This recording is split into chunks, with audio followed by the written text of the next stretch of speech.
as part of that project, I also ended up gathering a huge like archive of quotes about failure that kind of point to, your failures are actually a part of success. I didn't fail. I just tried something that didn't work. Now I know what to do, adjust for next time. Hi, I'm Amy Letts. I'm the creator of Epic Fail and organizer of Caption Comics Festival UK. You can find me at www.comicofepicfail.com and social media, usually at Amy Let's Art. And you're watching and listening to Two Geeks Talking. Good morning, afternoon, evening, everyone. Two Geeks Talking is an entertainment industry interview show where we interview the creative people from the comic, film, TV, movie, and video game industries. And of course, I'm your host, Kurt Sassa. This is a new introduction for this particular guest because the last time she was on the show was 14 years ago. We're talking 2009, 2010 of, back in the day, TGT webcomics. She's the creator of Epic Fail. She's been a longtime friend of the show. She even has a comic in Webcomics What's Cooking, which was created way back when. She is now the organizer of Caption UK, a small press indie comics festival.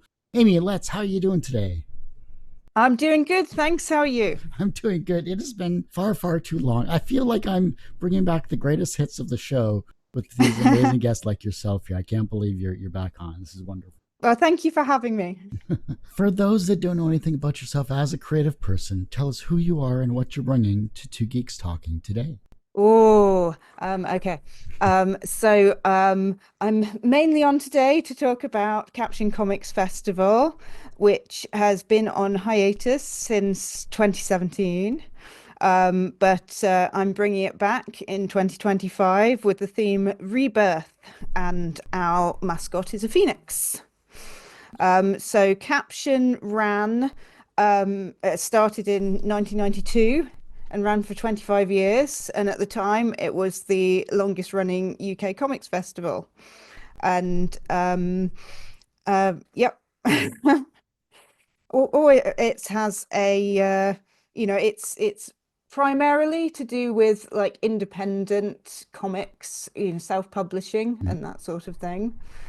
So it's very accessible, and I mean that in every way, in terms of platforming people who wouldn't necessarily have a voice, and also being very accessible to disabled and neurodivergent people.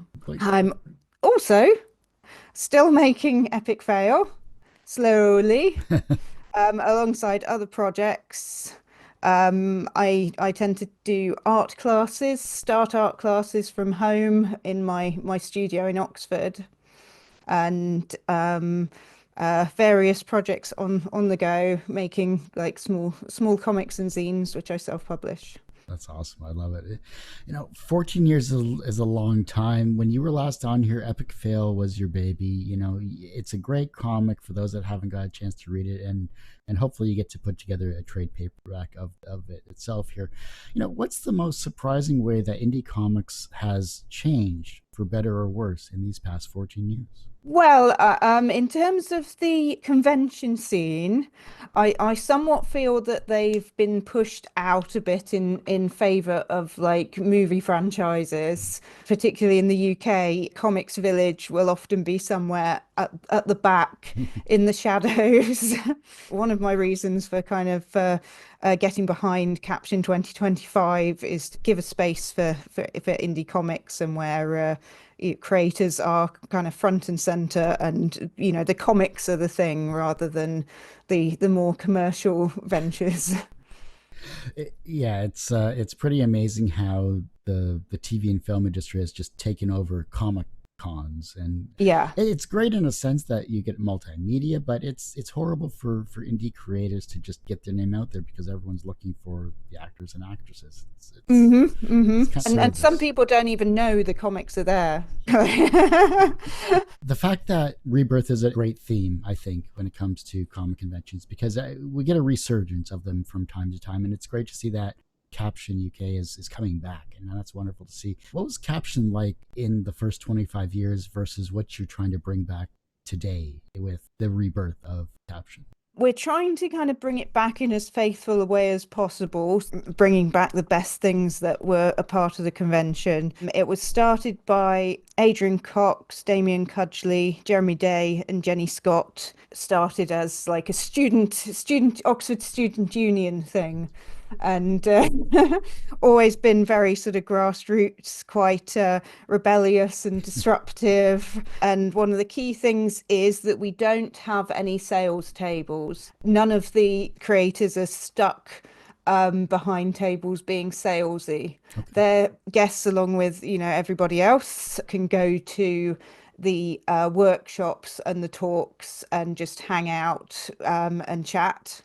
Meanwhile, we have a community sales table that is run by volunteers, and literally anybody can put their comics there who is going to the festival. They don't have to be well known, they don't have to have done it before. We're quite happy, somebody's just made their own on a photocopier or whatever.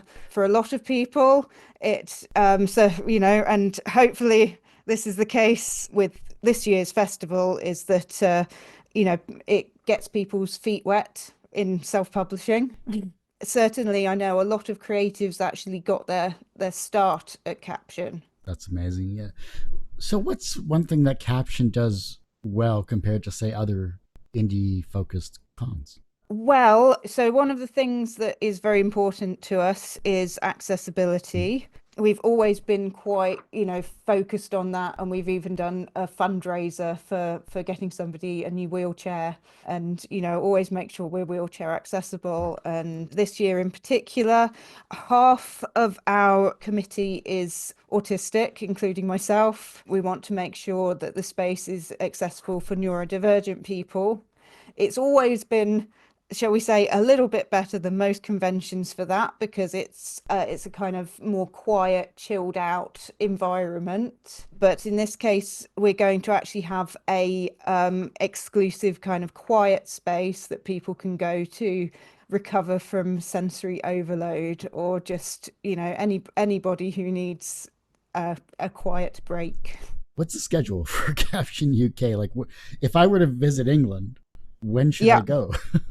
Thank you. So we do have all the details confirmed now. It took us a while, partly because we were starting from scratch with absolutely zero budget. So we had to do an Indiegogo fundraiser in order to get, to actually have enough to hire a venue and such. And I should say that all the committee members are volunteers. Caption is a CIC, so none of us are paid. It's a love child. So the dates for the festival are the 16th and 17th of August 2025, and the location is Seacourt Hall, Botley in Oxford. To get your tickets, you can get those from captionfestival.co.uk. Since you're starting from scratch, have you run other organizations or other conventions? Like, what is your background in terms of putting this all together, and what are you learning running this convention, or rebirthing this convention, I should say, for the first time after 25 years? Well, I actually took a course on running events. Nice. So that's because well, I was kind of thinking about doing it, and I was like, I might need to know something about this. So I have a small qualification. I also was on the Caption for committee for 2 years. I think I already mentioned that I run my own art school in Oxford, which is called Start Art Classes. And, so from like workshop point of view, I've got that covered. I know what I'm doing there. The rest of it is a little bit on the new side. Awesome. And I've never, literally none of us have ever run an Indiegogo before or anything like that. This is, kind of new territory for us, and we're learning as we go along. So what were you offering for the Indiegogo campaign in terms of promotion or perks? And are you going to be doing this like on a yearly basis because you are a not-for-profit organization? So largely for the Indiegogo, what we were doing was, offering event tickets as the main reward, some with optional extra perks attached to them, and also festival t-shirts. Because we always have a festival t-shirt every year with a unique design. This year's designed by me, largely so that it was free to design. And I also need to get up on the website our kind of backlog of older t-shirts that, sort of your last chance to buy those before they go out of stock. Because we have some great ones from previous years, and we only have like maybe 5 of each design or something like that left. Really vintage stuff. Sounds like you could raffle them off during the Yeah, convention as yeah, well, too. yeah. That might be a possibility. And for volunteers, we're kind of giving free entry and free t-shirts as like a thank you for volunteering. So, in terms of guests, are there any notable guests for this convention or festival, I should say? Is there certain panels that you're excited about showcasing, either by yourself or by other creators? Like, what can we expect as soon as we like walk into the door? Oh yes, hell yeah. We've got some exciting things, and we've got some panels confirmed and more to come. So we've got Six to Watch, which is a panel hosted by Broken Frontiers Andy Oliver. And for that, we're having Cara Brown, creator of Everything's Fine, Mike Armstrong, creator of Rose Thornhill and also Troll Bridge, Dominic Duong, creator of The Cat and the Dog, and Shane Meliss, creator of They're Coming Down the Stairs. And I do apologize if I butchered anybody's names there. It's I am also a little bit dyslexic, so it does not help in the What's the vibe that people are going to get as soon as they walk into the door for the first time, bringing this convention back? Like, I love comic conventions because it's just, there's an energy about a festival or convention that you just can't get anywhere else, even by walking into a movie theater. You know, it's something different that is kind of unique, I think, to the nerd geek culture. Oh yeah, yeah. I mean, the thing that kind of blew me away at Caption in the past is the fact that you could just be like chatting to somebody, either just casually or, you're doing a workshop together, and then you find out who they are and you find out what they make, and you're just like, wow.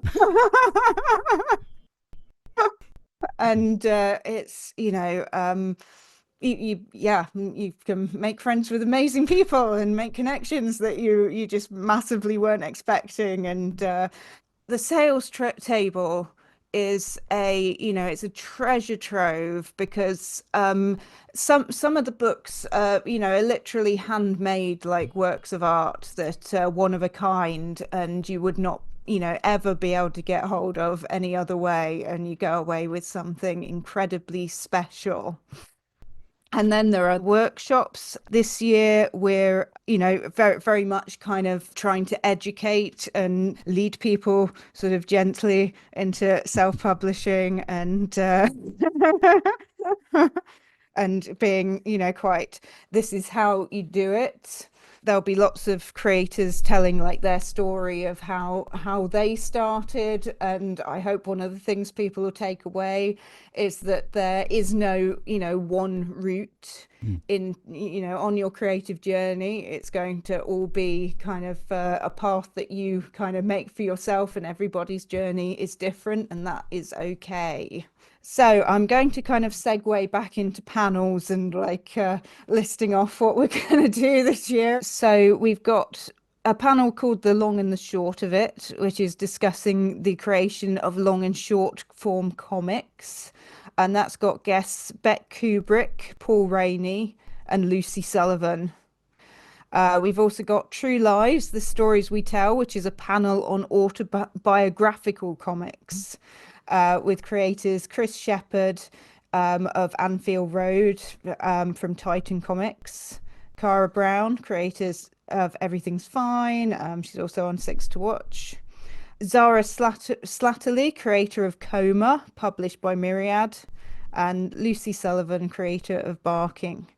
hosted by Barry Renshaw of Engine Comics. So a lot of really awesome people. Yeah, this is all kind of quite UK based. Yeah. And we also have 15s, which is, part of our kind of giving platform to people who wouldn't necessarily be able to have one otherwise. And it's your 15 minutes of fame. So a series of back-to-back presentations in 1 hour, where essentially anyone can put themselves up for it, armed with a marker pen and a flip chart, and just kind of talk about their area of expertise and their stuff. What's your capacity for attendance? What's the amount of guests that you have registered? And how many days is the convention itself? Okay, so our capacity is 200. The guests we have confirmed are about 10 at this stage. We've sold roughly 50 tickets. We might also consider those people guests because we don't really have like a massive separation. It's that's a special caption thing. It will be running for 2 days. This is just the start of a larger journey for you. You have a great team around you. Who are some of the team besides yourself organizing this that have helped put this all together? Because I think that's apropos for giving credit where credit's due, because it's not just one person doing all of this. No, and it's definitely a thing. I could not ever do it on my own. It's the community is so important. The people on the committee at the moment is Andy Luke, like poet and comic creator, was at least 5 years on the caption committee before, so he's probably the most experienced. Emily Brady, who's currently my colorist for Epic Fail, and also works on the webcomic Footloose. Okay. Barry Renshaw, who works in comics and illustration, and is just on so many projects that I can't say, and particularly been helpful because we're trying to get some Arts Council funding that would be like really helpful, and hopefully we will qualify for that. Matt Chambers, who is a YouTuber, particularly in the Doctor Who scene, and Vicky Bernard, who is an autistic advocate and very much on the kind of experienced care side and looking after, our accessibility needs. I love that you have a great team around you. I love the fact that you're championing the indie comic scene and you have so many amazing panels here. But it's got to be difficult putting this all together, team aside. How are you handling everything here? Are you overloaded? Are you excited? Like, what are your emotions as you're ramping up to get this convention out? Well, I'm really excited about it. We briefly touched on the differences between like old and new conventions, and also how often they are quite, should we say, busy and stressful, and Caption is a lot more chill, which it's basically been the one convention I, as an autistic person, has been able to go to without getting completely overwhelmed. So that's one of the reasons that I wanted to bring it back, and also so much easier travel wise if it's just in my city. So it's a case of comic conventions don't really suit me. I'm going to make my own comic convention, or rather bring this one back that actually suited me.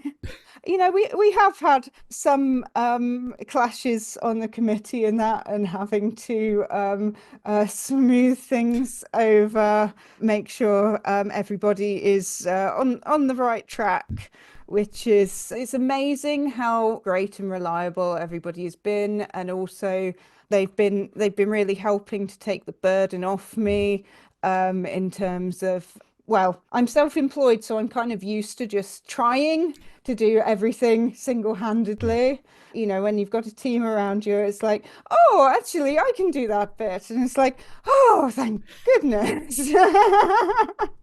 I love And it. relying on everybody's, individual expertise.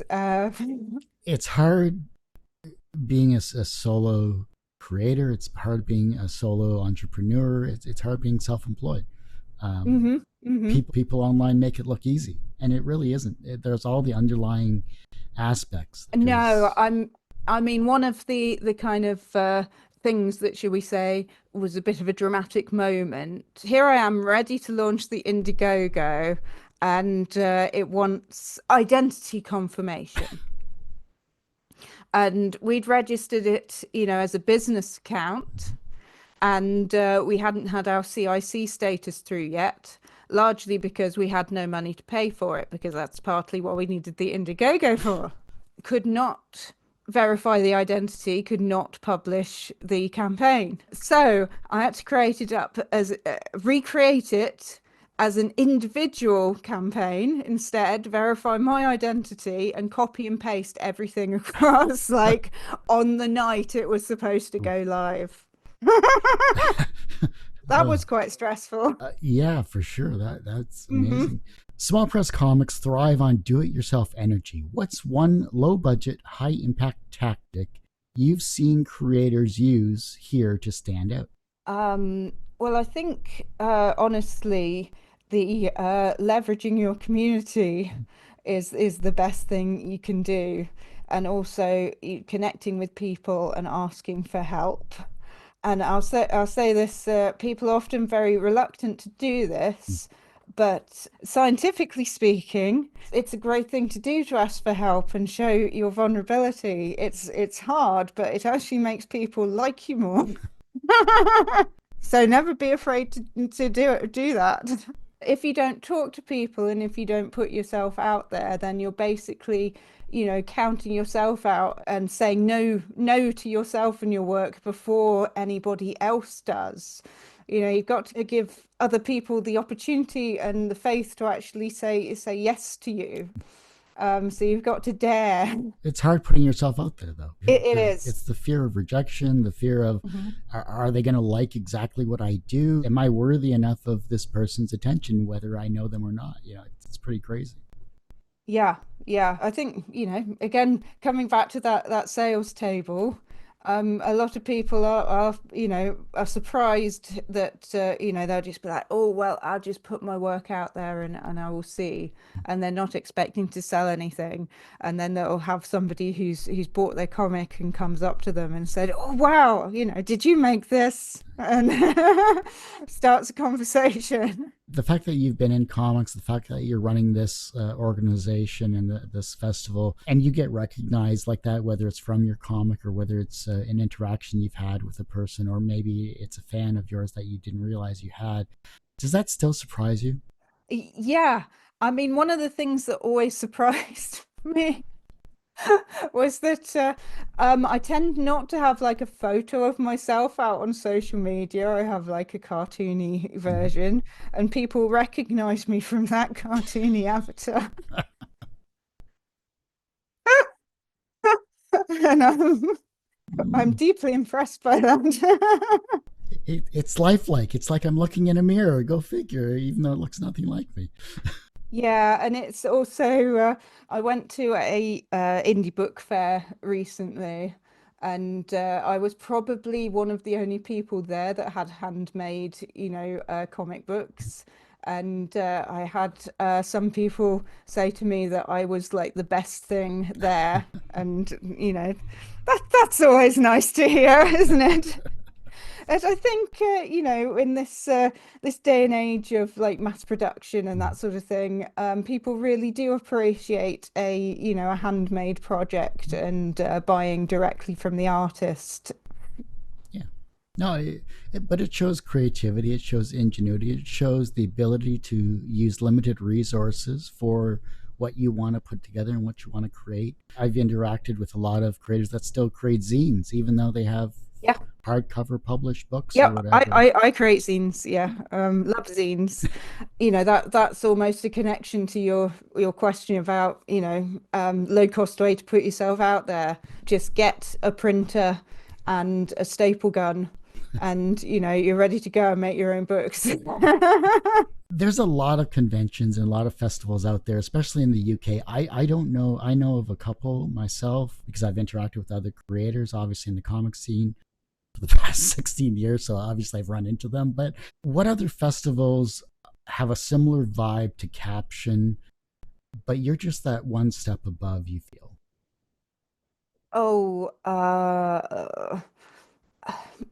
that's difficult. Largely because I forget what they're all called, and I have a terrible memory. So I think the main one that we would probably compare ourselves to is Thought Bubble. Okay. We're not exactly the same, Right. but they're yeah, they would be the most similar. Is there something from these Comic Cons that you've been to, whether it's UK or whether it's international, that you'd like to bring to Caption UK, either this year or next year, that just would fit your model? Mostly the people and the community. It is a case of, I love the fact that, everybody's not stuck behind tables, because I've definitely had that experience of being stuck behind a table and then hearing some excellent panel Yeah. that is going on elsewhere. And I'm going, I would really love to be at that panel, but I can't because I have to be here and I have to be selling. Yeah. One of the things we're offering, which I think will be immensely useful for people and hopefully improve their confidence sort of going ahead, is free portfolio reviews, which would be 20-minute slots throughout the day. People can meet professionals like Shane Chibsey of Scar Comics. Lucy Sullivan of Barking, Andy Oliver, Broken Frontier, Beck Kubrick of Dead Girls, Chris Shepherd of Anfield Road, and Zara Slatterly of Coma. They've all volunteered to do the portfolio reviews. I say they're free, they're not agenda driven. It's sort of how to work out, what you want to achieve and how to succeed in your own unique way. And we're having workshops as well. I'll be running one specifically on bookmaking and bookbinding, so that can do those beautiful handmade books. Because it's actually it's not very difficult. Mhm. Anybody can do it. We'll be having practical zine making workshops. We're looking for like a game making workshop as well. There's some other to be announced panels for which we're kind of looking for people to be on them, which would be creating safe spaces within fandom, history of webcomics and webcomics today, how to survive in an algorithm focused climate, the threat to AI art, writing and copyright law, and I'll be running this next one, which is the not safe for work comics panel, which is one that I feel like possibly particularly online, because it's difficult to even get hosted sometimes, is that they often get pushed out of the scene quite often. They can be very, sex positive and really, good representation, and rather get vilified wrongfully. Let's touch on AI quickly here because that's a huge topic in general. I was on a panel with a couple of podcasters about Seven Us about a couple of months back. We talked about how AI could be used from a podcasting standpoint. I saw the lawsuits, obviously, with AI being sued by various comic creators, class action suits regarding the scraping of comics. Yeah, good for them. Yeah, to feeding these horrible algorithms. And maybe this is touching on the panel you'll be speaking or you'll have on at your festival. But how can comic creators, whether they're indie or professionals, protect themselves from an AI standpoint? Just a couple of points. So I've been looking into this because I got all of my comics scraped, and also quite a lot of my fine art pieces as well, hundreds of pieces. And it felt really violating, like particularly when you find out what happens then is they just get added to the pile, which is just so disrespectful. And there's zero consent. In my case, all of my work was taken from my own website, So, people are often quite like, oh, well, if you don't want to get scraped, then don't put it on social media and that sort of thing. It's like my own website with very clear like copyright statement on it. They scraped it off that, so nowhere is safe. There are a few things you can do at the moment, which is there are a few kind of filters that you can put on, which are called nightshade and glaze. So Nightshade is an AI poison that is designed to kind of disrupt the image recognition so that they essentially get it wrong and have weird outputs. And Glaze is a protective filter that is supposed to disrupt them sort of taking it at all. One of the problems with this is that it tends to make your art look kind of funky and not entirely how you might want it to look. It actually works slightly better on kind of very painterly projects because it blends in a bit more. But artwork that's very kind of smooth, it makes look kind of rough. There's also oh, I'm trying to remember what it's called.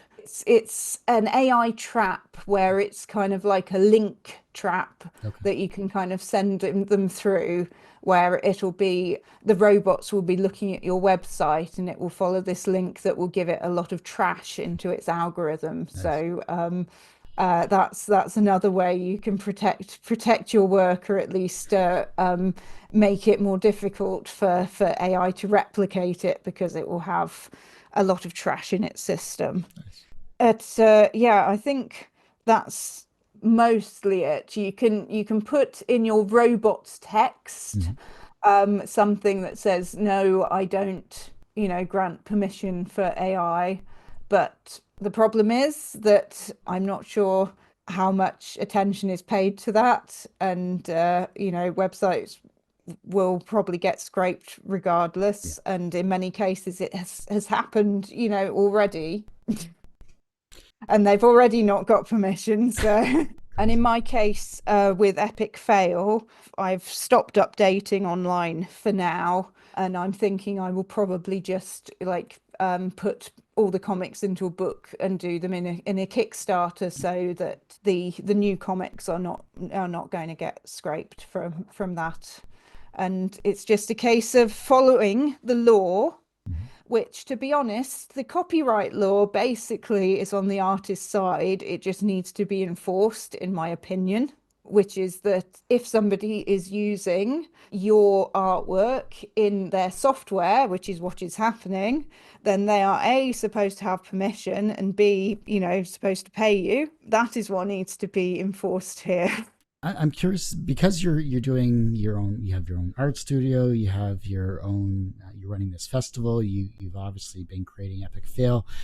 Are you being creative in other avenues or other aspects that you maybe haven't shared online? Yes. I should probably say there's a lot of teaching that goes on locally.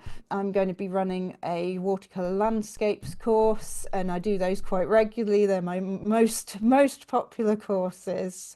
Also, every summer I do an urban sketching course, which is also really popular, which is a kind of tutoring in the studio. Followed by going out on location and drawing from life. It's just an incredible amount of fun. In fact, I've kind of absorbed that into part of my regular practice, in that going down to a cafe and drawing people is one of the things that I do. And that's probably going to turn into a book at some point. It's already a zine, which is called Artiface, which is one of my self-published zines, which is just a collection of some of the drawings that I've done. But I also want to turn it into an art instruction book that will be about, portraiture and how to capture a likeness. Because honestly, I've been looking for portraiture books that are about that, and I cannot find any. So it seems like it is my job, I often say I do teach portraiture classes as well. I often say that portraiture is easy. You know, we see faces everywhere, like two dots and a line, and you've got a face, right? Especially in comics, Mm, like faces are easy, yeah. but getting like a specific face, a specific person, that is the difficult bit. So I kind of feel like, that is what the portraiture book should really be about. And usually that, that's not it. It's just like this is how you draw a human, how you draw a specific human. That's the one thing I stayed away from when I went back to university for fine art and communication media and film. I did not do figure drawing well. I was easier to be the figure to be drawn than it was for me to do the drawing. So Oh yeah, yeah, I used to do life modeling. mhm, I good was times. probably doing that, when I was interviewing with you 14 years ago. Yeah, I did the same thing for like 3 out of my 4 years of university. It was good money. I mean, hey, you just Oh, have it to wasn't stand good around. money here, but it was at least easy work to get. Yeah. You get really fit to doing it. For me, it was like, okay, I'm X amount of weight. I'm always going to be this tall. Let's try to get a little more fitter than I am. So Yeah. no more McDonald's. Um, I found it like really good from a, sort of seeing myself Mhm. from, other people's point of view because I'm quite self-critical of my appearance. But when somebody draws you and they're kind of putting in all the light and the shadow and all that, and you look at what they've done and you just go, oh, that's way more beautiful than I see myself. Like even the not so great, artists is like still that's better than my self image. So yeah, it was really, really positive experience. Everyone has one person that inspired them on their path to where they are today. Who was that for you? So I think in terms of comics, it's a webcomic creator called Colby Purncell. Have you had her on your show? The name's familiar to me. So she made a webcomic called Lint. Oh yeah, yeah, yeah. No, I've had it way back. Oh, geez, yeah, that's Yeah, yeah, it was way back. Let's just say the comic goes online and offline, and whether you can still access it at the moment, I'm not sure. But, it was really inspirational, particularly because you could really see her artistic process and progress throughout the project. Yeah, seeing the sort of pencil work that the comics start out with at the beginning and the really much more finessed artwork the project ended up with at the end was really inspiring, encouraged me to start my own webcomic. And she probably has no idea. really 2008, 2009. I think was the only time I had her on the show. Hmm. Hmm. And this is what I love. You reached out to me here, and I'd been thinking of like everyone that I'd talked to in the past, and I kind of want to re go back and bring these people back and see where they've been and where they are. Yeah. And I'd love to see that you're doing so well with this convention and with everything like that. And I do hope wonderful success, especially for this for sure. So keep it Oh, thank going. you. I think it's the kind of, creative slash artist superpower in that you sort of go, I have an idea in my head and I can make it happen. Professional standpoint, you are successful. You've created epic fail for many years. You are now recreating, or bringing back, I should say, Caption UK Small Press Festival, and that's a Yeah. wonderful success in my opinion. And I hope to see many more years of this in the future. So, Yeah. from a professional standpoint, you are successful. Do you consider yourself personally successful? I would say yes. I am always coming up with new projects. Some of them I finish, and I try to stay true to my values. I also have some experience with kind of helping out in various ways in kind of wider context.